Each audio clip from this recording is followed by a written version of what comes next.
لا إله إلا الله لا إله إلا الله حسبي ربي جل الله ما في قلبي غير الله نور محمد صلى الله لا إله الله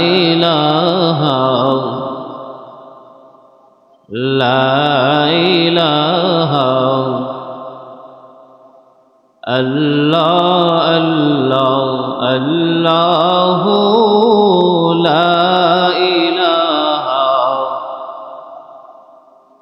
الله الله لا إله মা আমিনা স্বপ্নে দেখেন গর্বে তাহার নূর মা আমিনা স্বপ্নে দেখেন গর্বে তাহার নূর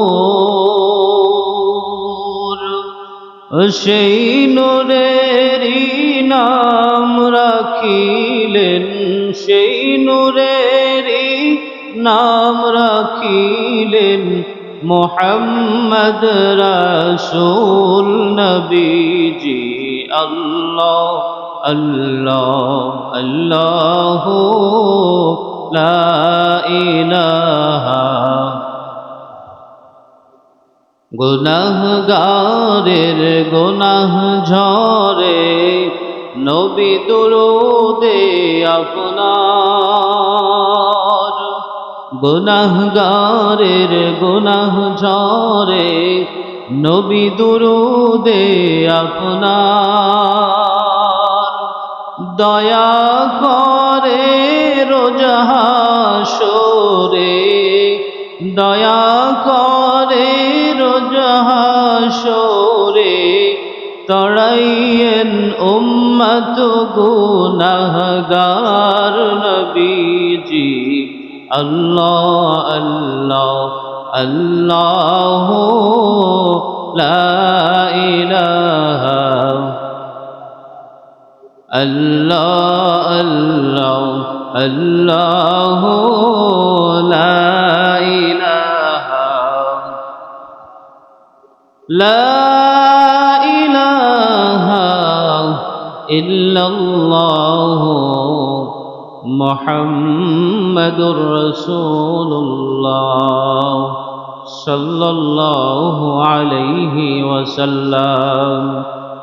মুআজ্জাজ মুহতারাম সম্মানিত মুসল্লিয়ানে কেরাম, শ্রদ্ধেয় মুরব্বিয়ানে আযম, দূর দারাজ থেকে আগত আমার মুসল্লি ভাইরা, পর্দার অন্তরে আমার মা ও বোনেরা, মাইকের আওয়াজ যত দূর যাচ্ছে যারা শুনছেন সকলকে ইসলামী সম্ভাষণ আসসালামু আলাইকুম ওয়া রাহমাতুল্লাহি ওয়া বারাকাতুহু।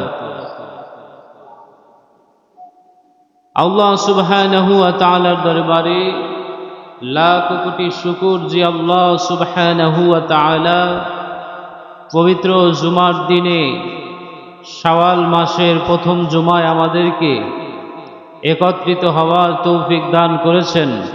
সে আল্লাহ সুবহানাহু ওয়া তাআলার দরবারে শুকর গুজার করছি, বলি আলহামদুলিল্লাহ। সম্মানিত হাজিরিন, কত মানুষ দেখবেন আজান হওয়ার পরেও রাস্তাঘাটে দোকানপাটে বাসায় অযথা বসে আছে, কিন্তু নামাজের জন্য আজান হয়েছে। আর যখন এই আজান হয় আল্লাহ পাকের হুকুম হলো ইয়া আইয়ুহাল্লাযীনা আমানু ইযা নুদিয়া লিস-সালাতি মিন ইয়াউমিল জুমআতি ফাসআউ ইলা যিকরিল্লাহি ওয়া দারুল বাই'। আল্লাহ সুবহানাহু ওয়া তাআলা বলেন, হে ঈমানদারগণ, তোমাদেরকে যখন জুমার জন্য তাড়া করা হয়, জুমার জন্য যখন ডাকা হয়, মসজিদে যখন আজান দেওয়া হয়, তখন তোমরা তোমাদের বেচা কিনা বন্ধ করে, হাতের কাজ বন্ধ করে তোমরা আমার ডাকে সাড়া দাও। সুবহানাল্লাহ। কিন্তু কতক মানুষ এখনো পর্যন্ত তারা আল্লাহর ডাকে সাড়া দিয়ে আসতে পারে নাই। আমাদেরকে যে আল্লাহ পাক সময় মতো আসার এবং বসার তৌফিক দান করলেন, এই জন্য আবারও শুকরিয়া তার আদায় করে বলি আলহামদুলিল্লাহ। সম্মানিত হাজিরিন, আজকে জুমার আলোচ্য বিষয় হবে শাওয়াল মাসের আমল সম্পর্কে। দীর্ঘ একটি মাস, রমজানুল মোবারক মাস, একটি মাস পর্যন্ত আমরা রোজা রেখেছি। এখন এই শাওয়াল মাসে আপনার আমার জন্য যেই আমলগুলো আছে, কারণ মোমেন ব্যক্তির জীবনে সমস্ত জিন্দিগিটা আমলের মাধ্যমে কাটাতে হবে। কি বলেন, ঠিক কিনা? আল্লাহ পাক ইবাদতের জন্য বানিয়েছে, অন্য কোনো উদ্দেশ্যে আমাদেরকে দুনিয়ায় পাঠায় নাই। এই ইবাদত করতে গিয়ে সহায়ক যা কিছু দরকার সেগুলো তো করতেই হবে।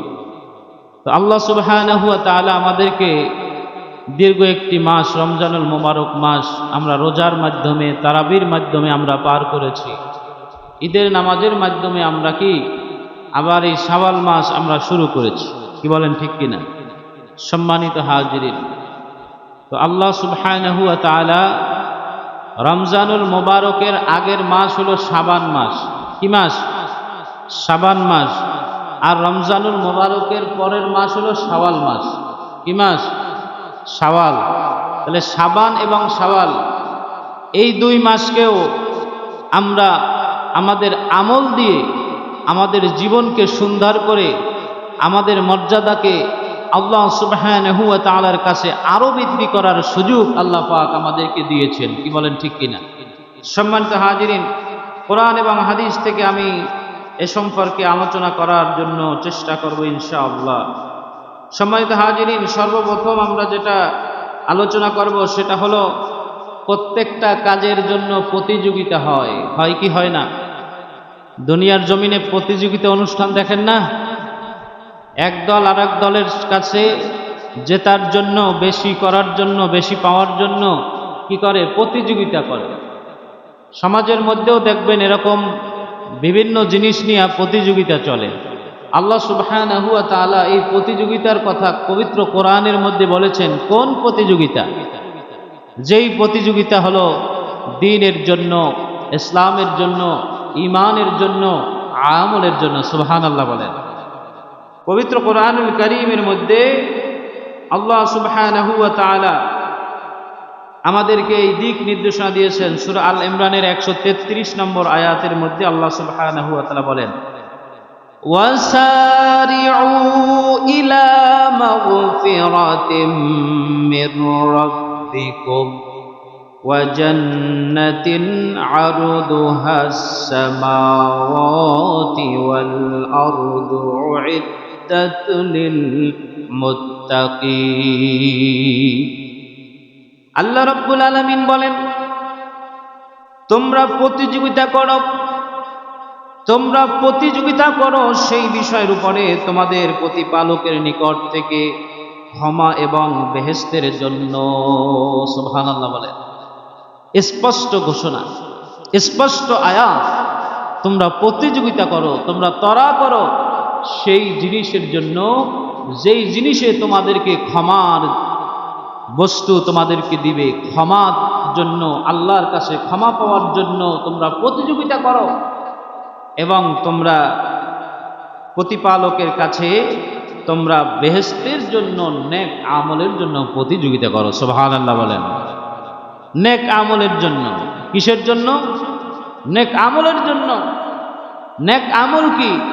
নামাজ, রোজা, হজ, যাকাত, দান, সাদাকা, এই সমস্ত বিষয় তো নেক আমল। কি বলেন, ঠিক কিনা?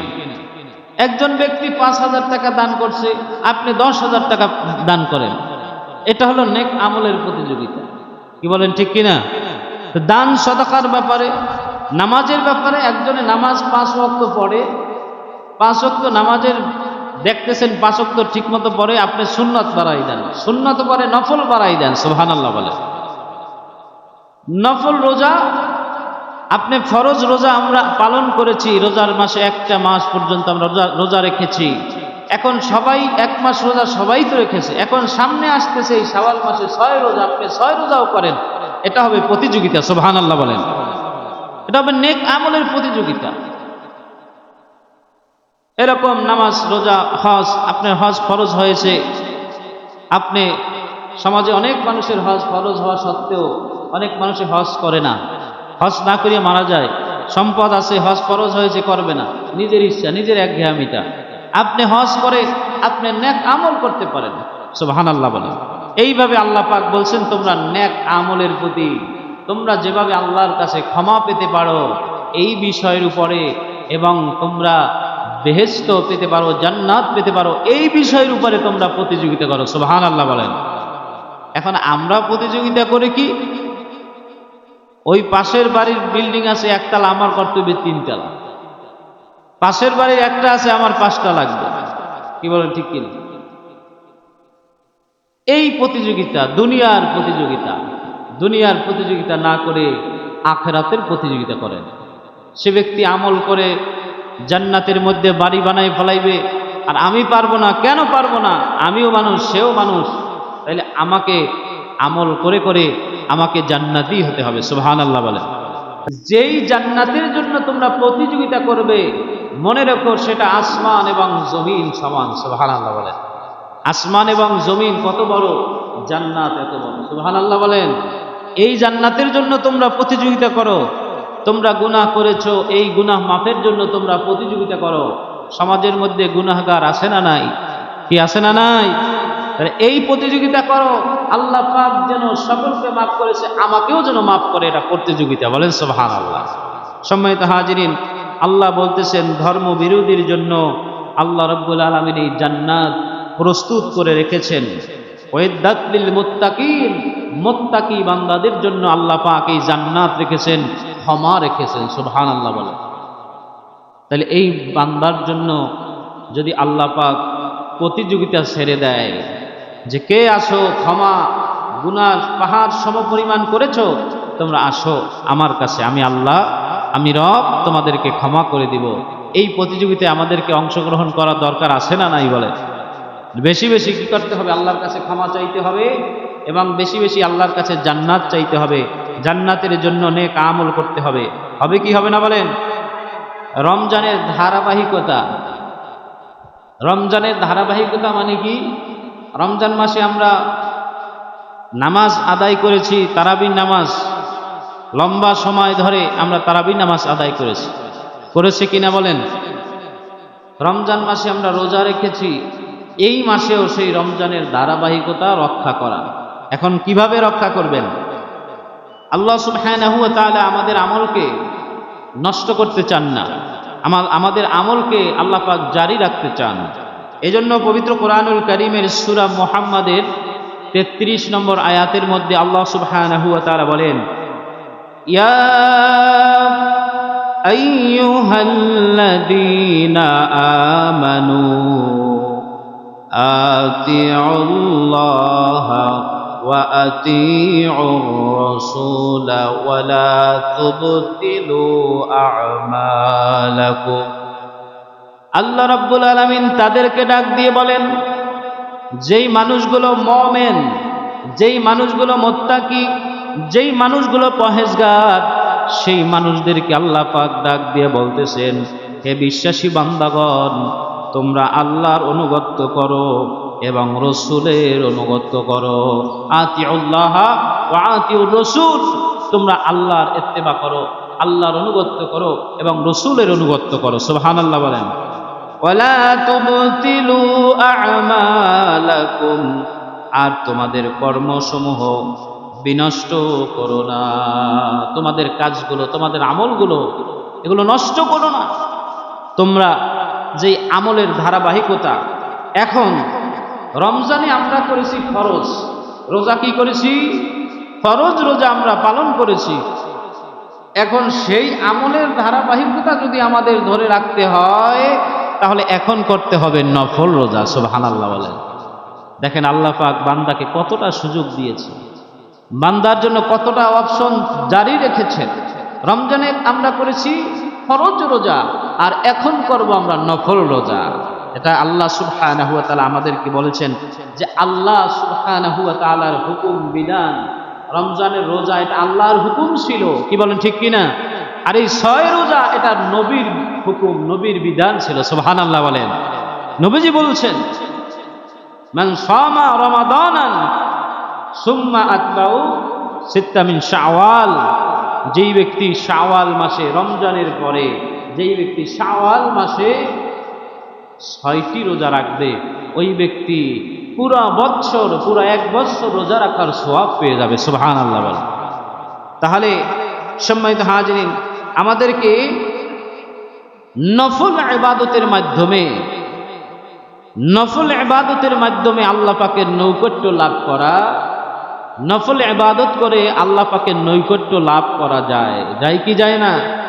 সম্মানিত হাজিরিন, বুখারী শরীফের 6058 নম্বর হাদিস শরীফের মধ্যে আল্লাহ রাসূল সাল্লাল্লাহু আলাইহি ওয়াসাল্লাম ইরশাদ করেন, আন আবি হুরায়রা রাদিয়াল্লাহু তাআলা قال قال رسول الله صلى الله عليه وسلم إن الله قال من عادى لي وليا فقد أذنته بالحرب وما تقرب إلي عبدي بشيء أحب إلى مما افترضت عليه وما يزال عبدي يتقرب إلى بالنوافل حتى أحبه فإذا أحببته كنت سمعه الذي يسمع به وبصره الذي يبصر به ويده التي يبطش بها ورجله التي يمشي بها وإن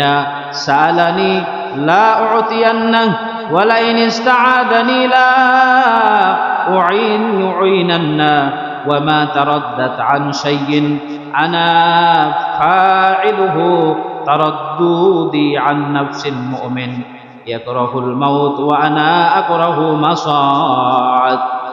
হযরতে আবু হুরায়রা রাদিয়াল্লাহু তাআলা আনহু বলেন, আল্লাহর হাবিব সাল্লাল্লাহু আলাইহি ওয়াসাল্লাম ইরশাদ করেন, যেই ব্যক্তি আমার কোন ওলির সঙ্গে শত্রুতা পোষণ করবে, আমি তার সাথে যুদ্ধ ঘোষণা করলাম।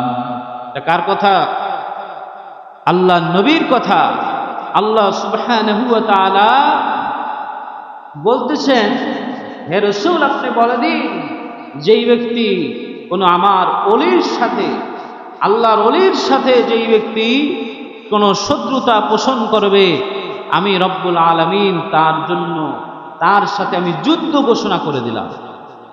এখন আল্লাহর নবী সাল্লাল্লাহু আলাইহি ওয়াসাল্লাম বলেন, আমার বান্দা ফরজ ইবাদতের চাইতে আমার কাছে অধিক প্রিয় কোনো ইবাদত দ্বারা নৈকট্য লাভ করবে না। এমন ইবাদত, নফল ইবাদতকে আল্লাহর নবী সাল্লাল্লাহু আলাইহি ওয়াসাল্লাম বুঝিয়েছেন, আমার বান্দা সর্বদা নফল ইবাদত দ্বারা আমার নৈকট্য অর্জন করতে থাকবে।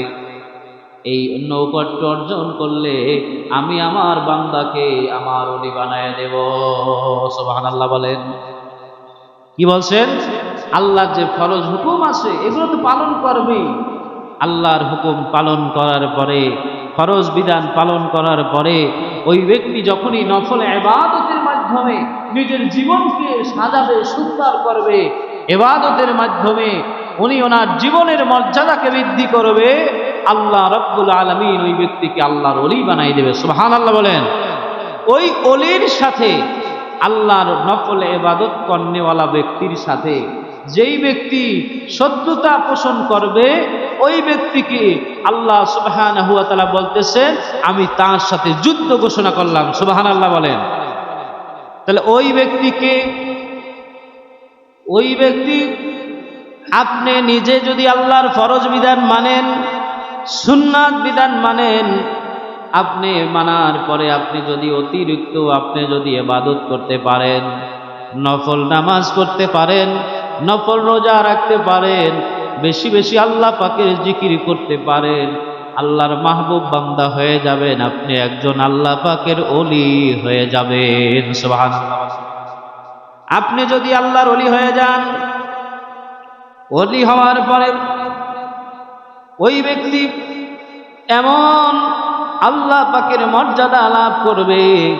হাদিস শরীফের মধ্যে আসছে, রাসূল সাল্লাল্লাহু আলাইহি ওয়াসাল্লাম বলেন, ফাইদা আহবাবতুহু কুনতু সামাহুল্লাযী ইয়াসমাউ বিহি ওয়া বাসরাহুল্লাযী ইয়াবসিরু বিহি।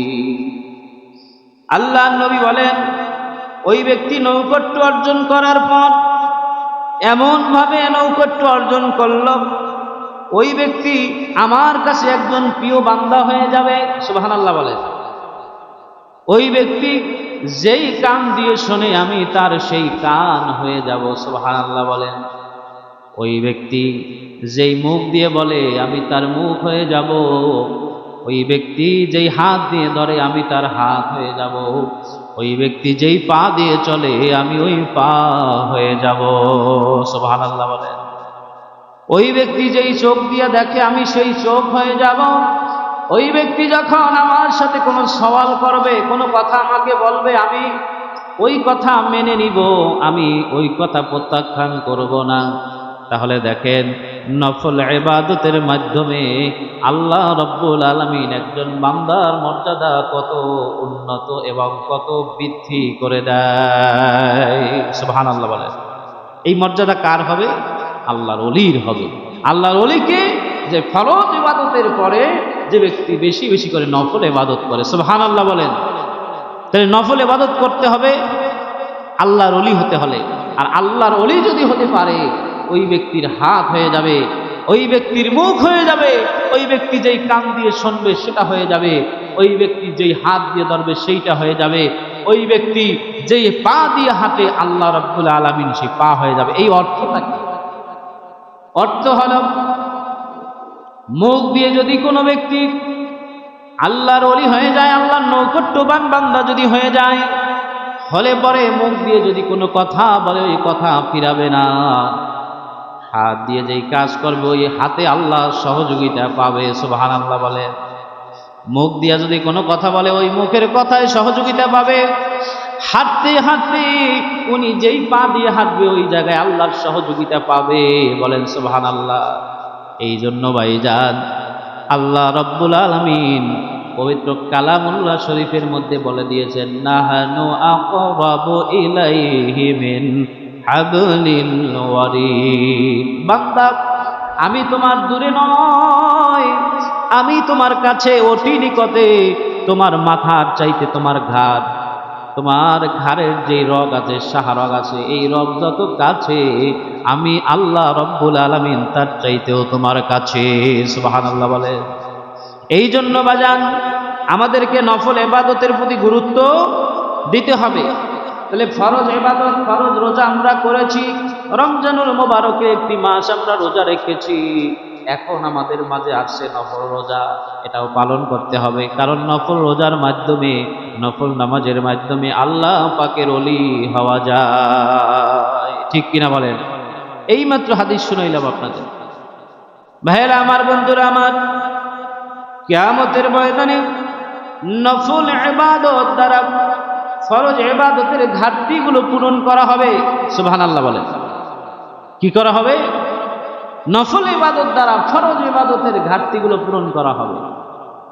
ভাইয়েরা আমার, বন্ধুরা আমার, সুনানে আবু দাউদ শরীফের 864 নম্বর হাদিস শরীফের মধ্যে আল্লাহ রাসূল সাল্লাল্লাহু আলাইহি ওয়াসাল্লাম ইরশাদ করেছেন, আনিন নবী সাল্লাল্লাহু আলাইহি ওয়াসাল্লাম ক্বালা, ইন্না আউওয়ালা মা ইউহাসাবুন নাসু বিহি ইয়াউমাল কিয়ামাহ মিন আ'মালিহিমুস সালাত। হযরতে আবু হুরায়রা রাদিয়াল্লাহু তাআলা আনহু বলেন, আল্লাহ নবী সাল্লাল্লাহু আলাইহি ওয়াসাল্লাম ইরশাদ করেছেন, কিয়ামতের ময়দানে সর্বপ্রথম আল্লাহ রাব্বুল আলামিন নামাজের হিসাব নেবেন। কিসের হিসাব নেবেন? সবাই বলেন, কিসের হিসাব? নামাজের হিসাব নেবেন। নামাজের হিসাব নেওয়ার পর আল্লাহ রাব্বুল আলামিনের সামনে যখন বিচার আচার হবে, মিজানের পাল্লায় যখন নেক আমলগুলো মাপা হবে, ওই সময় যখন ফরজ আমলে ফরজ নামাজে যখন ঘাটতি হয়ে যাবে, তখন আল্লাহ রাব্বুল আলামিন বলবেন লক্ষ্য করে, ক্বালা ইয়াকুলু রাব্বুনা জাল্লা ওয়া জাল্লা লিমালাইকাতিহি ওয়া হুয়া আ'লাম উনজুর ফি সালাতি আবদি আতাতাহা আম নাকাসাহা ফা ইন কানাত তাম্মা। ভাইরা আমার, বন্ধুরা আমার, আল্লাহর নবী সাল্লাল্লাহু আলাইহি ওয়াসাল্লাম বলেন, ওই কিয়ামতের দিন বান্দার যখন ফরজ আমলে যখন ঘাটতি হয়ে যাবে, ওই সময় আল্লাহ রাব্বুল আলামিন ডাক দিয়ে ফেরেশতাদেরকে বলবে, ও আমার ফেরেশতারা, তোমরা দেখো ওই বান্দার আমল নামায় কোনো নফল ইবাদত আছে কিনা। যদি নফল ইবাদত থাকে তাহলে ওই নফল ইবাদত দিয়া ফরজের ঘাটতিগুলো পূরণ করে দাও। সুবহানাল্লাহ বলেন। নফল ইবাদত দিয়া ঘাটতি পূরণ করবেন ফরজ ইবাদতে। আল্লাহ রাব্বুল আলামিন এই নফল ইবাদতকে কত গুরুত্বপূর্ণ জায়গায় আপনাকে রেখেছে। ভাইরা আমার, বন্ধুরা আমার, আপনি যদি এক দেশ থেকে আর এক দেশে চলে যান, ওই দেশ থেকে আসতে হলে অবশ্যই আপনাকে পাসপোর্ট দরকার। কি দরকার? পাসপোর্ট দরকার। পাসপোর্ট ছাড়া কি বিমান ওঠা যাবে? এক দেশ থেকে আর এক দেশ ক্রস করতে হলেও তাকে পাসপোর্ট লাগবে। লাগবে কি লাগবে না? পাসপোর্ট লাগবে।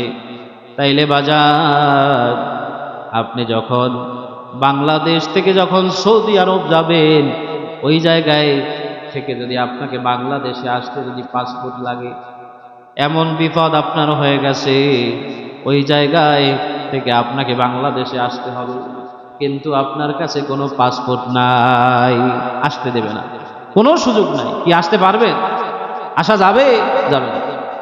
ওই সময় যদি আপনাকে বলে আপনার পাসপোর্ট নাই, ঠিক আছে, যদি আপনার কাছে যদি কোনো পাসপোর্টের মতো এমন কোনো জিনিস থাকে, যেই জিনিস পাসপোর্টের বিকল্প রাস্তা, তাইলে আপনার মনটা কেমন খুশি হয়ে যাবে। আপনার চাইতে জীবনের সব চাইতে বড় দামি জিনিস হবে সেইটা। কি বলেন, ঠিক কিনা? সবচাইতে বড় জিনিস, দামি জিনিস হবে সেইটা, যে জিনিস দ্বারা আপনি বাংলাদেশে আসতে পেরেছেন। কি বলেন, ঠিক কিনা? ভাইয়েরা আমার, বন্ধুরা আমার, ঠিক তদ্রূপ ভাবে আপনার 2, 5, 10, 5 নয়, মাত্র একটা নেক আমল বাকি আছে। আপনার জীবনে যদি 70 বছর বয়স হয়, ওই 70 বছর বয়স দিয়া যদি আপনি 5 ওয়াক্ত নামাজ দিয়া যদি গুণ দেওয়া হয়, তাহলে কত ওয়াক্ত নামাজ আপনার ধরে, কয় রাকাত নামাজ হয়, কয় রাকাত ফরজ হয়, কয় রাকাত সুন্নাত হয়, এই হিসাব পাওয়া যাবে, সোজা হিসাব। কিন্তু দেখা গেছে আপনার 50 রাকাত নামাজ নাই, ফরজ হোক, সুন্নাত হোক, ওয়াজিব হোক, 50 রাকাত নাই। তখনই এই হাদিসের ভাষ্য অনুযায়ী আল্লাহ রাব্বুল আলামিন নিজে বলবেন, ফেরেশতারা দেখো কোন নফল নামাজ ওই বান্দার আমল নামায় আছে কিনা। সুবহানাল্লাহ। ওই নফল নামাজ প্রথমে আর হিসাব হবে না, হিসাব হবে ফরজের। কিসের হিসাব হবে? ফরজের, ওয়াজিবের, সুন্নতের। শেষ পর্যায়ে যখন বান্দার ঘাটতি হয়ে যাবে, ওই সময় নফল ইবাদত দিয়া, নফল নামাজ দিয়া পুরা করিয়া আল্লাহ রাব্বুল আলামিন বলবে, আমার ফেরেশতা ওই বান্দার আমল নামার অবস্থা আমি কিন্তু জানি। সুবহানাল্লাহ বলে। এখন কি হইতেছে? দুনিয়ায় নামাজ পড়ছে না পড়ে নাই? ফরজ নামাজ পড়ছে না পড়ে নাই? সুন্নাত পড়ছে না পড়ছে না? ওয়াজিব পড়ছে না পড়ছে না? আপনার নফল নামাজ পড়ে কি পড়ে নাই, এটা আল্লাহ পাক দেখছে কি দেখছেন? দেখছে। সেই সময়ও আমল হইতেছে, নেক পাল্লা ওজন হইতেছে, ওই সময় দেখবে কি দেখবে? তারপরেও আল্লাহ নিজে বলবে, বান্দার দিকে রহমতের নজর দিয়ে তাকাইয়া বলবে, দেখো ফেরেশতা, তুমি দেখো ওই বান্দার আমল নামায় কোনো ফরজ আমল ছুটে গেছে, ঠিক আছে, নফল আমল আছে কিনা। সুবহানাল্লাহ বলেন। ওই সময় নফল আমল আপনার আমার দরকার হবে। তাইলে এই নফল আমল আপনার আমার জন্য কতটা গুরুত্বপূর্ণ। ফরজ রোজা রেখেছে, অনেক সময় মানুষ কত ছলে ভলে শয়তানের কলকৌশলে রোজা ভাঙিয়ে ফেলাইছে, রোজা রাখে না, এরকম আছে না? রোজা ছুটে গেছে না? নফল রোজা যদি আপনার থাকে, ফরজের ঘাটতি পূরণ করে আপনাকে আল্লাহ পাক জান্নাত দিয়ে দেবে। সুবহানাল্লাহ। ভাইয়েরা আমার, বন্ধুরা আমার, তাইলে যেই ব্যক্তি নবীজি সাল্লাল্লাহু আলাইহি ওয়াসাল্লাম হাদিস শরীফের মধ্যে ইরশাদ করেন, যেই ব্যক্তি নফল নামাজ পড়বে বেশি বেশি, ওই ব্যক্তির সঙ্গে আল্লাহর নবী জান্নাতের মধ্যে একসঙ্গে থাকবে। সুবহানাল্লাহ বলেন। তা আমার কথা নয়, সহিহ মুসলিম শরীফের 977 নম্বর হাদিস শরীফে এই হাদিস কানা এসেছে। হাদ্দাসানি মা'দান ইবনে আবি তালহাল ইয়ামারিয়ু ক্বালা লাকিতু সাওবান মাওলা রাসূলিল্লাহি সাল্লাল্লাহু আলাইহি ওয়াসাল্লাম ফাকুলতু উখবিরুনি বিআমালি আ'মালুহু ইউদখিলুনিল্লাহি ফিল জান্নাহ। যেই ব্যক্তি নফল নামাজ, নফল ইবাদত বেশি বেশি করবে, ওই ব্যক্তি আর রাসূল জান্নাতের মধ্যে ঢুকে একসঙ্গে থাকবে। সুবহানাল্লাহ বলেন। একসঙ্গে থাকবে কোন ব্যক্তি? যে ব্যক্তি নফল নামাজটা বেশি বেশি পড়বে। তাহলে নফল নামাজ আমরা তো ফরজই পড়তে চাই না, নফল তো দূরের কথা। কি ঠিক কিনা বলেন? ফরজই তো অনেকে পড়তে চায় না, নফল তো দূরের কথা। কিছু নফল নামাজের বর্ণনা আপনাদেরকে দেই। সম্মানিত ভাইয়েরা আমার, সহিহ মুসলিমের 446 নম্বর হাদিস, যেই ব্যক্তি রাসূল সাল্লাল্লাহু আলাইহি ওয়াসাল্লাম বলেন, যেই ব্যক্তি মাত্র 2 রাকাত নামাজ পড়বে। কয় রাকাত নামাজ? 2 রাকাত নামাজ পড়বে। আন উকবাত ইবনে আমির রাদিয়াল্লাহু তাআলা আনহু قال كانت علينا رعاية لإبله فجاءت نوابيت فرجحتها بعشي فأدركت হযরতে উকবা ইবনে আমির রাদিয়াল্লাহু তাআলা আনহু বলেন, তিনি বলেন, আমাদের উট চড়ানোর সময় শেষ হয়ে গেল। তখন আমি দেখলাম রাসূল সাল্লাল্লাহু আলাইহি ওয়াসাল্লাম এক জায়গায় দাঁড়িয়ে দাঁড়িয়ে মানুষদেরকে নসিহত করতেছেন। ওই নসিহত করতেছেন, ওই সময় আমি শুনতে পেলাম আল্লাহর হাবিব বললেন, একজন ব্যক্তি যদি তার জীবনে মাত্র 2 রাকাত নামাজ এমন ভাবে পড়তে পারে, উত্তম রূপে ওযু করে, উত্তম রূপে ওযু করার পরে পবিত্রতা যখন হয়ে যাবে, ওই ব্যক্তি 2 রাকাত নামাজের জন্য যখন দাঁড়িয়ে গেছে, খুশু খুশুর সহিত নামাজটা যদি পড়তে পারে, ওই নামাজটা কেমন হবে? তিনি আল্লাহকে দেখতেছে, আল্লাহকে যদি নাও দেখে, আল্লাহ তাকে দেখতেছে, এমন উপলব্ধি নিয়ে যদি নামাজ পড়তে পারে, ওই ব্যক্তির মন, ওই ব্যক্তির দেহ, ওই ব্যক্তির অন্তর নামাজের মধ্যেই থাকবে, নামাজের মধ্যে এদিক সেদিক মন যাবে না। তাহলে আল্লাহর নবী বলছে, ওই 2 রাকাত নামাজ যেই ব্যক্তি আদায় করবে, ওই নামাজের কারণে ওই ব্যক্তির জন্য জান্নাত ওয়াজিব হয়ে যাবে। সুবহানাল্লাহ বলেন। জান্নাত ওয়াজিব হয়ে যাবে ওই 2 রাকাত নামাজের জন্য। ভাইয়েরা আমার, বন্ধুরা আমার, রাসূল সাল্লাল্লাহু আলাইহি ওয়াসাল্লাম বলেন, যেই ব্যক্তি দৈনিক 12 রাকাত সুন্নাত নামাজ পড়বে, কয় রাকাত? দৈনিক 12 রাকাত সুন্নাত নামাজ পড়বে, জান্নাতের মধ্যে ওই ব্যক্তির জন্য একটা ঘর নির্মাণ করা হবে। সুবহানাল্লাহ বলেন। এই দুনিয়ার জমিনে মানুষের থাকার জন্য একটা ঘর হইলেই যথেষ্ট, একটা বাড়ি হইলেই যথেষ্ট, কিন্তু তারপরেও মানুষের চাহিদা কিন্তু আরো আছে না নাই? আর যদি আপনি দৈনিক 12 রাকাত নামাজ আদায় করতে পারেন, তাহলে একটা ঘর জান্নাতের মধ্যে নির্মাণ হবে। দ্বিতীয় দিন পড়বেন, দ্বিতীয়বার আর একটা ঘর নির্মাণ হয়ে যাবে। তৃতীয় দিন পড়বেন, তৃতীয় দিন আবার আর একটা ঘর আল্লাহ পাক রব্বুল আলামিন নির্মাণ করে দিবে। সুবহানাল্লাহ বলেন। কয় রাকাত নামাজ পড়া লাগবে? 12 রাকাত সুন্নাত পড়া লাগবে। আন উম্মে হাবিবা রাদিয়াল্লাহু তাআলা আনহা قالت قال رسول الله صلى الله عليه وسلم من صلى في يوم وليلة 12 ركعة بني له بيت في الجنة أربعا قبل الظهر وركعتين بعدها وركعتين بعد المغرب وركعتين بعد العشاء وركعتين قبل صلاة الفجر আল্লাহ নবী সাল্লাল্লাহু আলাইহি ওয়াসাল্লাম বলেছেন এই 12 রাকাতের প্রথম হইল আপনি যখন যোহরের নামাজে আসবেন যোহরের নামাজের আগে 4 রাকাত সুন্নাত আছে না নাই কি আছে না নাই ওই 4 রাকাত সুন্নাত যোহরের নামাজের পরে ফরজ নামাজের পরে আবার 2 রাকাত সুন্নাত কত হইল 6 রাকাত হলো মাগরিবের নামাজের পরে আপনার 2 রাকাত সুন্নাত কয় রাকাত হইল 8 রাকাত হলো এরপরে ঈশার নামাজের পরে 2 রাকাত সুন্নাত কয় রাকাত হইল 10 রাকাত ফজরের নামাজের ফরজের আগে 2 রাকাত সুন্নাত মোট হইল এই 12 রাকাত সুন্নাত কোন ব্যক্তি যদি আদায় করে আল্লাহ নবী বলে ওই ব্যক্তির জন্য জান্নাতের মধ্যে একটা ঘর নির্মাণ করা হবে সুবহানাল্লাহ একটা ঘর বানিয়ে দেওয়া হবে আপনি যদি প্রতিনিয়ত আদায় করেন প্রতিনিয়ত একটা একটা করে জান্নাতের মধ্যে আপনার জন্য বাড়ি বানিয়ে দেওয়া হবে সুবহানাল্লাহ বলেন ভাইরা আমার বন্ধুরা আমার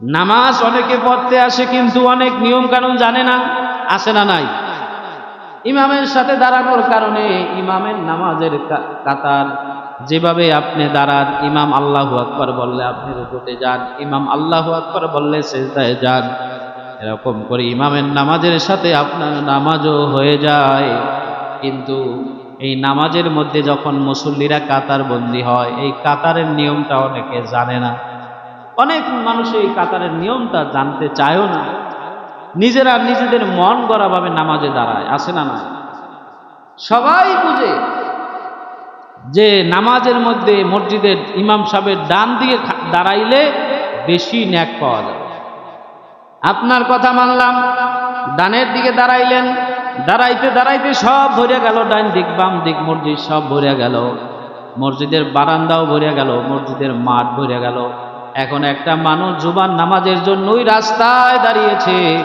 এই মসজিদে ইমাম সাহেবের পিছনে যে দাঁড়াবে তার যেই সওয়াব হবে ওই রাস্তায় যেই মানুষটা দাঁড়াইয়েছে ওই মানুষটারও সেই একই সওয়াব হবে তা আমার কথা না হাদিস শরীফে তো এখন আপনি কি জন্য পারাবারি করেন নিয়মটা শুনে রাখেন দিলের কান দিয়ে শোনেন এক কান দিয়ে শুনবেন চামড়ার কান দিয়ে শুনলে এক কান দিয়ে শুনবেন আর এক কান দিয়ে বাড়াই যাইবে এইভাবে না শুনলে অন্তরের কান্দা দিয়ে শোনেন ইমাম সাহেব সামনে দাঁড়াবে পিছনে একজন মানুষ দাঁড়াবে ওই ব্যক্তি যেন ইমাম সাহেবের কোনো ত্রুটি হলে সমস্যা হলে ইমামের হাল ধরতে পারে এই জন্য ইমাম সাহেবের পিছনে একজন যোগ্য মানুষ দাঁড়াবে একজন যোগ্য মানুষ নামাজের পরিপূর্ণ মাসলা জানতে হবে এরকম একজন মানুষ এখানে দাঁড়াবে ওই রকম মানুষ না থাকলে মুসল্লিদের মধ্যে সবচাইতে ভালো আমলি সে দাঁড়াবে কোনো আলেম যদি থাকে সে দাঁড়াবে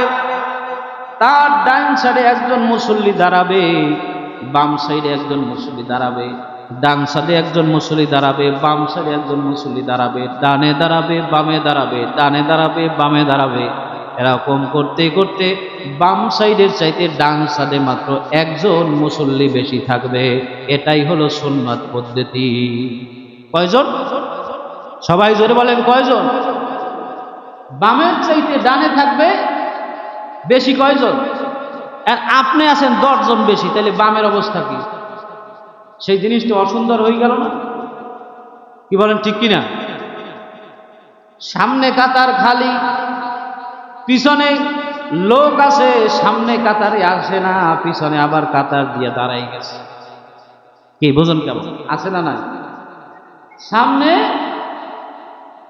খালি আছে কাতারে ফাঁকা আছে আর পিছনে আবার কাতার দেওয়ার দরকার আছে কি আপনি সামনে দাঁড়ান এখন যেই ব্যক্তি ফাঁকা রেখে নামাজের কাতার দিবে যেই ব্যক্তি কি করবে ফাঁকা রেখে নামাজের কাতার দিবে ওই কাতারে আল্লাহ পাকের রহমত নাজিল হবে না নামাজ এমন এক জিনিস মনে রাখেন নামাজ মানুষকে জান্নাত নিয়ে যায় মানুষদের শরীরের এরকম চামড়াগুলো নামাজ জাহান্নামের আগুন পোড়ানো হারাম করে দেয়। সুবহানাল্লাহ। এত বড় জিনিস আপনি এত হালকাভাবে পেয়ে যাবেন। একজন মানুষ দাঁড়িয়েছে, দুইজন মানুষ দাঁড়ানো ফাঁক, পিছন দিয়েও লোক আসতেছে না, ডাইনের দিয়েও বামে চাপতেছে না, তাহলে ওই জায়গায় আল্লাহ পাকের রহমত নাজিল হবে না। ওই কাতারের লোকগুলো নামাজের রহমত থেকে বঞ্চিত হয়ে যাবে, যার কারণে বঞ্চিত হয়ে যাবে সেই ব্যক্তির গুনাহ হবে। কি হবে? গুনাহ হবে। সম্মানিত হাজিরিন, এখন সামনের কাতার, যেই সামনের কাতার, ওই সামনের কাতারে দাঁড়াবে মুরব্বী বয়স্ক মানুষ যারা, ছোটদের চাইতে বড় যারা, তারা সামনের কাতারে দাঁড়াবে, এবং দ্বিতীয় কাতারে দাঁড়াবে ছোট যারা আছে। এখন অনেকের প্রশ্ন যে হুজুর, সামনের কাতারে বাচ্চাদেরকে নিয়ে দাঁড়ায়, এটা যাইবে কিনা? বাচ্চাদেরকে যদি এই নিয়তে দাঁড়ায় যে না, ওই বাচ্চাটাও আমার সাথে নামাজের নিয়ম কানুন আহকাম, কিভাবে আমি রুকু করি, কিভাবে সেজদা করি, এইগুলা দেখবে শিখবে, তাইলে ঠিক আছে, তাইলে জায়েজ। আর একটা বাচ্চা আসছে সুন্দর, সে কি করে, দুষ্টমি করে, তারে ধৈর্য দাঁড়াইবে, এতে অসুবিধা নাই, এজন্য জায়েজ, এতে নামাজের কোনো ত্রুটি বিচ্যুতি হবে না। কিন্তু একটা বাচ্চার মনে করেন নামাজ ফরজ হয়নি, নামাজের নিয়ম কানুন উনি জানে না, এখন উনি দাঁড়াইলে কি হয়, ডিস্টার্ব হয়, ওরে যদি লইয়া সুন্দর মতো দাঁড়াইয়া যদি নামাজ ভালোভাবে আদায় করতে চায়, তাইলেও কোনো অসুবিধা নাই। মাকরুহে তাহরিম হলো যে সামনের কাতারের জায়গা আপনার ফাঁক আছে, সামনের কাতারে ফাঁক দেখেও সে পিছনে আবার কাতার দেশ, কাতার সামনে একটা আছে, ফাঁকাও আছে, পিছনে আবার কাতার দেশ। এখন এইটা হবে মাকরুহে তাহরিম, হারাম পর্যায়ের কাজ। আল্লাহ রাব্বুল আলামিন ওই ব্যক্তির জন্য জান্নাতের মধ্যে একটা ঘর বানাই দেবে, যেই ব্যক্তি একজন মুসল্লির পাশে দাঁড়িয়ে, আর একজন মুসল্লির পাশে দাঁড়িয়ে নামাজ পড়তে, যেই ব্যক্তি দিল খোলাভাবে দাঁড়িয়ে যায়। সুবহানাল্লাহ বলেন। একজন মুসল্লি দাঁড়াইছে, তার পাশে আর একজন মুসল্লি দাঁড়াই দিবে, ওই ব্যক্তির জন্য আল্লাহ পাক একটা জান্নাতের মধ্যে ঘর বানাই দেবে, এবং পরিপূর্ণভাবে আল্লাহর রহমতটা প্রত্যেকের মাথায় মাথায় চলে যাবে। সুবহানাল্লাহ বলেন। মসজিদে ইমাম সাহেবের মাথায়, যিনি ইমাম থাকে, তার মাথার উপরে প্রথম আল্লাহ পাকের রহমত বর্ষণ হয়, এরপরে ইমামের পিছনে যে থাকে তার মাথায় যায়, তার থেকে মসজিদের ডান দিকে যায় যেই মুসল্লিরা দাঁড়ায়, ওই মুসল্লিদের প্রত্যেকের মাথায় রহমত বর্ষণ হয়, এরপরে বাম দিকে যারা থাকে তাদের মাথায় রহমত বর্ষণ হয়। যদি ফাঁকা থাকে তাহলে রহমত থেকে বঞ্চিত হয়ে যায়। এই জন্য উচিত হবে প্রত্যেক ব্যক্তি ফাঁকা না রেখে, এখন কিছু মানুষ আছে ওই মাথায় যাই দাঁড়ায়, ওই মাথায় যাই দাঁড়ায়, মাঝখানে ফাঁক, পিছন দিয়ে ডাকে আপনি আসেন, সামনের কাতার ফাঁকা আছে, আপনার কে বলছে এই অধিকার যে আপনি বলেন সামনে আসেন? কে অনুমতি দিয়েছে আপনারে? আপনি আসেন সামনে, সামনে কেন? আপনি ওখান দিয়ে ডাইনে মিলে যান, বামে মিলে যান, কে? ওটা তো আপনার সমস্যা, ওটা তো যিনি আসবে সে আইসা যেখানে ফাঁকা পাইবে ওই জায়গায় দাঁড়াইবে, ওই জায়গায় না দাঁড়াইলে ওনার গুনাহ হবে, উনি রহমত থেকে বঞ্চিত হয়ে যাবে। কিন্তু আপনার সমস্যা যে আমি ফাঁকা রাইখে আরেকজনা ডাকতেছি আসেন, আমার নিয়ম হলো আমি যেখানে কাতার আছে সেই জায়গায় যাইয়া কি তার পাশে কাঁধে কাঁধ লাগাই আমি দাঁড়াই যাবো। কথা বুঝতে পারছেন? তাহলে আওয়াজ দেয় ভিন্ন আওয়াজ, যে আওয়াজ চলছে, আপনি ফাঁকা যেখানে আছে ওই জায়গায় মুসল্লি দাঁড়াইতে হবে। এখন না আমি ডাকবো আরেকজন ওই জায়গায় জন্য, আমি কি করছি? আমি দাঁড়াইলে ফাঁকা থাকে? কি বলেন, থাকে? আমি দাঁড়ানোর পরে যে অবশিষ্ট যে ফাঁকা জায়গা আছে, ওই জায়গাটা উনি যদি না দাঁড়ায় ওনার দায়িত্ব, আমার এই জায়গা ফাঁকা পূরণ করার দায়িত্ব আমার।